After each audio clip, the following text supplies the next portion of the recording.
This is Lee's Listening, episode 3. And in this episode, I'm going to give you more of what I've been listening to over the past few weeks. So, a couple Fridays ago, November 22nd, was a big day for me for album releases. Not only did Kendrick drop GNX, which my buddy Chase and I covered in last week's episode in depth. Check that out if you haven't already. And Michael Kiwanuka dropped a new album titled Small Changes, which I will be releasing a review that I did with my friend Josh about that album next week. And another album that came out on the same day as the previously mentioned was Father John Misty's new album, Mahashmashana. So, a little backstory on Father John Misty. Before releasing his first solo album titled Fear Fun in 2012, which is when I discovered him, he was the drummer for the band The Fleet Foxes, which is a band that I love. Check out The Fleet Foxes. Amazing stuff. Seeing them live, they sound incredible. Anyways, my wife and I both love his second album, Father John Misty, that is. I Love You, Honey Bear, where he expresses his love for his wife on an entire album. It's a pretty album, beautiful album, more folky, indie folk stuff. That record has a special place in my wife and my heart. So he started to incorporate more ballads after that in his albums, like with the album Pure Comedy, which lyrically I love. He's basically expressing on that album that life is comedic and hilarious. And he looks at it, when you stand back and look at it, it's pretty funny. And he pokes fun at society in general and how we drive ourselves nuts as humans. So I love the lyrical content on that. But he went for more of like a ballady sound on that. And he's released several albums since then, which are all pretty solid. But again, more ballady stuff sprinkled in throughout. And so I think there's always good stuff on there. There's always songs that I go back to, for sure. I think that Fear Fun sound will always be my favorite. Fear Fun is more like indie folk rock album, less ballads and less production, but still has lush arrangements and production on all of his albums do. But it just doesn't have the orchestration and dramatic ballads. So check out the album Fear Fun. That's probably my favorite. That might get you into him. And then try this one out, because he gave you a whole bunch of new sounds on this one. I mean, this album is crazy. Still quite a few ballads, which are kind of my least favorite on the album. But he went for it on this album, and I respect it. The title track is a powerful ballad, but I like this one. He has orchestration and saxophone solo, and it builds up. It has an amazing crescendo to this boisterous ending that is just powerful. I mean, it's a crazy album, song, that is. After that, he goes into this Beatles Revolver kind of vibe. I don't know, it's this rock song that gave me, Taxman Beatles vibe. If you know that song, yeah, you might feel me on that. I loved this song, groovy sound and cool guitar parts. I haven't heard him do a song like this before, so that's what I mean. He's given you all kinds of sounds on this that I haven't really heard him do that often, at least. Mental Health is also a power ballad. The lyrics touch on how you have to figure yourself out, and it takes time to help with mental health, and interesting concept. But I don't particularly like the song. And people have mentioned to me that they don't like how he does these kinds of songs because they come off preachy.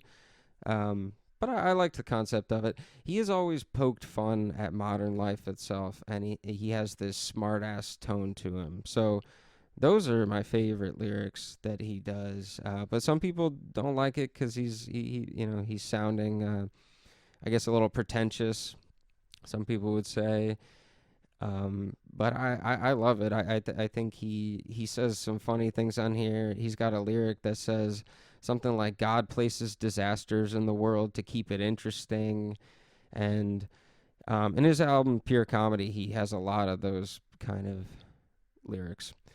This album has a similar tone, describing life in a sarcastic way and kind of poking some fun at the idea of death as well. Um, so he uses dialogue as well in his music that is often pretty humorous, which I enjoy. Something for the music nerds, he has a line in here that says, "She put on Astral Weeks and said, 'Oh, I love jazz.'" So for the music nerds out there, Astral Weeks is a Van Morrison album, and it is not a jazz album. So I don't know. There's always these kind of like quirky lyrics in his albums. The song "Screamland" takes a completely different soundscape. Some more electronic production, not like EDM music, but like the way pop music uses electronic production is kind of what I mean. Which was interesting. It was interesting, and it adds to the variety of sounds on this album. With that said, it's definitely my least favorite track on the album. This is not my vibe at all. But I can respect him for going for it. He does this on "Real Love Baby," which is like this song by him that's blown up. It might have been off "I Love You, Honey Bear," but I don't know. That song's blown up, and it's kind of one of my least favorites too, with that kind of more poppy electronic sound he has on that one. But he did put out one of my favorite songs he's ever made, which is called "Time Just Makes Fools of Us All." I guess "Time Just Makes Fools of Us All" is the full title. And it's one of my favorite songs he's ever done. It has like a kind of disco-y beat, but the instrumentation is kind of like Americana and awesome percussion. There's a piano solo, sax solo. It's like 8 minutes long, funky keys. A whole percussion breakdown. I mean, the song is just a jam, and I love the lyrics too. It's great. So overall, whether this album is my favorite stuff from him or not, it's not necessarily, because I like the sound more on Fear Fun. But hey, man, I respect what he did here, and he honestly did put out a couple of my favorite songs in his catalog on this. So yeah, that is Mahashmashana by Father John Misty, his new album. All right, I'm going to move on to Flight B741 by King Gizzard and the Lizard Wizard. It's a hell of a name, isn't it? But yeah, King Gizzard is a band that I love, been following them for some time. They put out so much music. I think they average like 2 or 3 albums a year, and all kinds of different genres and sounds too. They have made alternative and progressive rock albums, which is the majority of their albums. But they've done 2 thrash metal albums, a folk album, which has like flutes and mandolin and stuff. It's completely different. And a bluesy rock album, and even an electronic album. So they are incredibly talented and creative musicians, and this new one has a fun classic rock sound to it, great guitar riffs and harmonica. The harmonica is wailing throughout this album, which I love. Some cool percussion as well. The lyrics revolve around the joys of flying, specifically from the pilot's perspective. So it's really about enjoying being up in the sky, and their lyrics are never anything too poetic, but they stick with the concept. Like their thrash metal albums, they talk about apocalyptic dystopian times, and even like having to leave the planet to populate Mars. And I mean, they're weird and fun, and this new album just rocks. Sad Pilot is my favorite track on the album, I would say, with this groovy guitar riff, this great call and response, catchy chorus, and cool breakdown at the end. It also transitions right into the next song, which I'm a sucker for.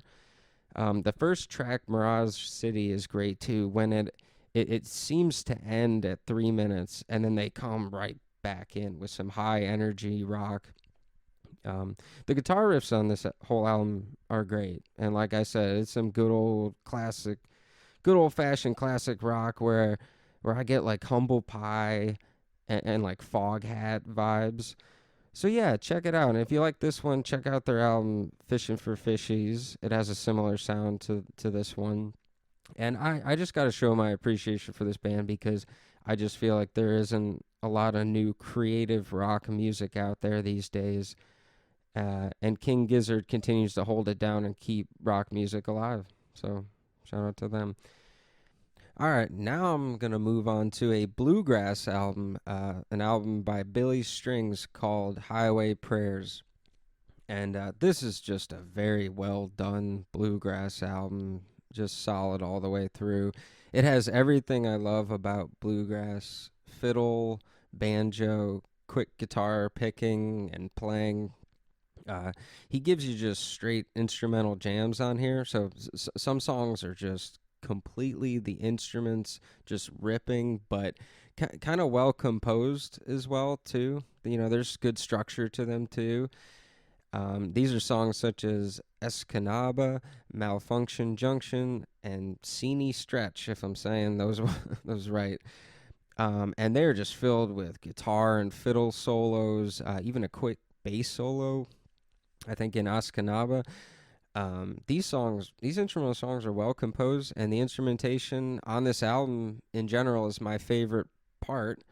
But there are some great vocal harmonies on there, like on "Leaving on a Traveling" song. Great vocals on that, and there's a few nice chill acoustic songs too, with some nice vocals. And the lyrics work well with the vibe of the music. Songs about being on the road, or traveling, or being outside in the woods, listening to the birds, and even some funny storytelling lyrics and just humorous lyrics in general. So it fits the music, and I mean this album is just great. I've been playing the hell out of it. I play it all the time around a bunch of people, and people seem to enjoy it as well, and it's just fun. It makes you feel good. Good bluegrass music makes you feel good. So, all right, I'm going to dive into the hip hop realm here. And so I was going to do the next two albums with my buddy Chase, but I'm deciding to hold on to them. I'm keeping my back pocket for something else coming up. We got a few ideas. So, anyways, I'm going to talk about Ab Soul Soul Burger, which this album, just right off the bat, I'm going to say is a mixed bag for sure. It starts strong for me and then falls off a bit. Songs in the middle just don't do it for me, and then it picks back up a little bit towards the end. There are definitely some gems in this album, but also some duds. The first track is awesome. 9 Mile is awesome. I think he's freestyling with some funny, clever bars. Yeah, you can hear him turn to someone and say like, "That was pretty good, right?" And so you can tell he's kind of freestyling, I think, or at least having fun with it. And then the beat drops, and he just goes in. I mean, it's so nice when that beat drops. A bunch of clever lines, I thought. The rapping from Absol is great, and the production is cool. I liked Payday. I liked all that. I liked California Dream with Vince Staples. Was cool. I wrote here, came for the blood like mosquitoes. I don't know. I guess I like that line. I still kind of like it. And it's cool up to Bucko Jr. Bucko Jr. is cool too, and then it just drops off. So all pretty solid up till that point. Nothing super memorable, but then it just goes. Oh my god. My least favorite was DND. That song is annoying as hell to me, to be honest. The feature wasn't great either. That song could be taken off. That is a worthless song to me. I hate that song. What's even worse is that it goes into a thing at the end that is so much better than the rest of the song, and then it only goes 20 seconds and ends. It frustrates me. But hey, maybe somebody else will like it. The concept of it is kind of funny, I guess. But I didn't fuck with Don Julio 70 or GoPro or the Ty Dolla Sign feature that much either. Yeah, that whole middle section until you get to Crazier. Jid. You can't have Jid on a track and not bring it. So they both brought it, and that song is cool. I really like that. And if you don't know Jid or JID or however you want to say him, check him out. He's awesome. I've also seen him live. He's amazing. He's got a Kendrick style flow to him a little bit. He gets pretty melodic too and stuff. Yeah, check out Jid. He raps his ass off. The song Peace has Lupe Fiasco on it, which I'm also a huge fan of. And I think Lupe had a great feature on this. And I thought it was cool that him and Absol are like talking to each other in the verses too, which I thought was cool. So that song is really good. But then just another song that's kind of a dud, and then it ends with Righteous Man, and I do like that song. That song is cool, and it's interesting. He uses the "How Much a Dollar Cost" beat off Kendrick Lamar's "To Pimp a Butterfly," so I thought that was interesting. There's definitely some highlights on this for sure, but as a full album, I'm not going back to the full album. I can say that. But Absol is an amazing rapper. He's super lyrical, and he codes a lot of his lyrics. You got to like figure out what he's talking about, and it's interesting stuff. So his rapping is always good. I just didn't like some of the songs on here. So I won't be going back to the full album, but I got some to keep around for sure. I would say I liked Herbert a lot more, his last album, and Control System is also better and maybe his best album. So, if you want to check out more Absol, those are some good ones. Next album I'm going to talk about is Tyler the Creator, Chromacopia. And man, Tyler just takes you on a journey with the production. He did all the production himself, like on Igor and Flower Boy.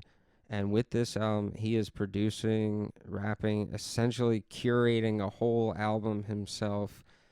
And it's pretty impressive, when especially when you listen to it, it's like, whoa, the production is all over the place and amazing and sounds great, luscious, and all kinds of instrumentation and everything. I mean, with the fact that he's producing and rapping everything on here, essentially curating an album himself, like I said, I think there can be comparisons made to Kanye in that regard. I really think there can be an argument for that. But anyways, the soundscape is just so cool on this album, and all like I said, all over the place. And I think a great example of that is Noid, which is just wild. It has these crazy buzzing synths throughout, and a sample from a Zambian band where the singer is rapping in their native African language. He gives so many different sounds on this, and it really makes for an exciting listen. I think he even samples a turn signal, if I hear that right, on Hey Jane. So that's interesting. And parts of this album aren't even hip hop in general. Like, this doesn't feel like a hip hop album through a lot of it. Like, the song Like Him actually has no rapping on it. And Judge Judy is so groovy. The vocals and lyrics are not my favorite, but the instrumentation on it, and you got to wait for them to go into the jam. Like, there's a great jam at the end with cool instrumentation on it. Um, a lot of this album is pretty calm, like that too, and vibey. But he does still give you that aggressive Tyler that I love with Ratata, with a beat that just knocks. I mean, it like reminds me of Who Dat Boy, if you know that song by Tyler, which is just Who Dat Boy. It's just so dark and aggressive. I love Tyler's aggressive voice when he does it. I know I've been talking mostly about the production, but the rapping on this is great too. I would say Hey Jane is the most introspective song on this, essentially about deciding to have a child or not, and the conversation between two people in that situation where they're not really together, and it's kind of a fling, and so really interesting concept talking about, he also talks about being paranoid a little bit on this album, especially with Noid. He said something like, "I know every creak in my floorboard." I thought that was pretty funny. And Take Your Mask Off is probably my favorite song on the album. Some of my favorite verses from Tyler on this album, where he goes after a few different types of people, gangsters, preachers, other rappers, essentially degrading them and telling them to stop being phonies. So yeah, Take Your Mask Off, great beat, great rapping, great feature from Daniel Caesar, who I am a fan of in general, and he's also on the first track called Saint Chroma. That's Daniel Caesar. In general, the features are good throughout. Schoolboy Q, that song is great. Doechii kills it. Um, yeah. Well, while I'm on features, this is a little controversial, but Sticky is fun, and the features are fine, but they were way too short. And so this is my one gripe with the album is the song Sticky, which I know that everybody's like, that's my jam, that's my favorite one.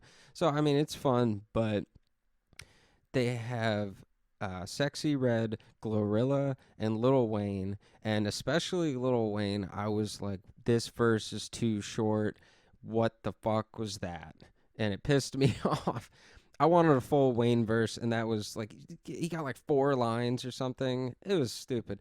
And the hook just goes way too long, too repetitive. We needed more of the verses. I mean, that's my opinion, especially when you got Wayne on a track. Like, and Glorilla's been killing it. She could have done more. Yeah.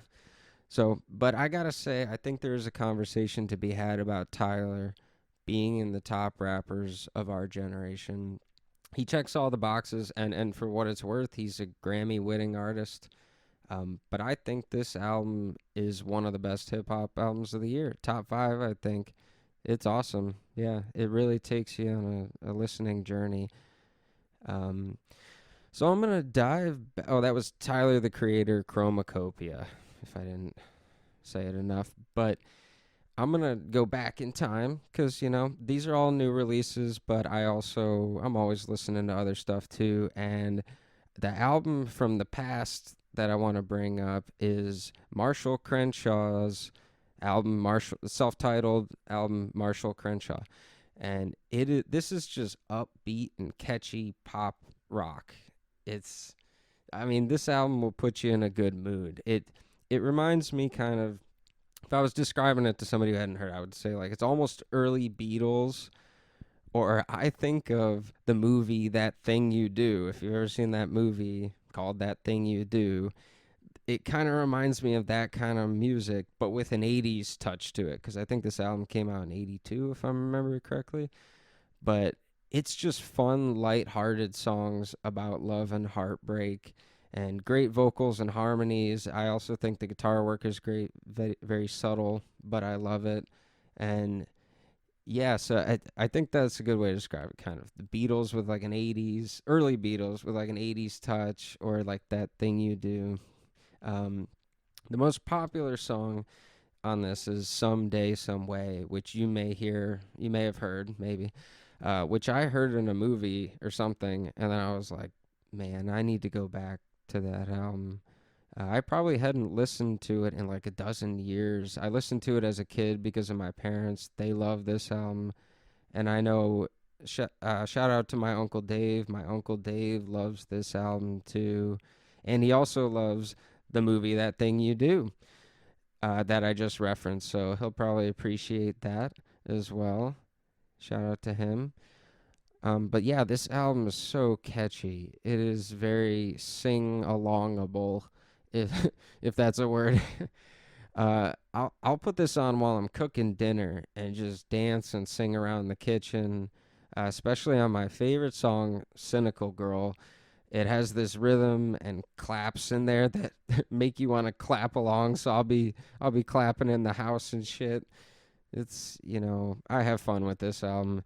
There's great lyrics and guitar tones on this, and man, I love this album. Yeah, I could put this album anytime and feel good.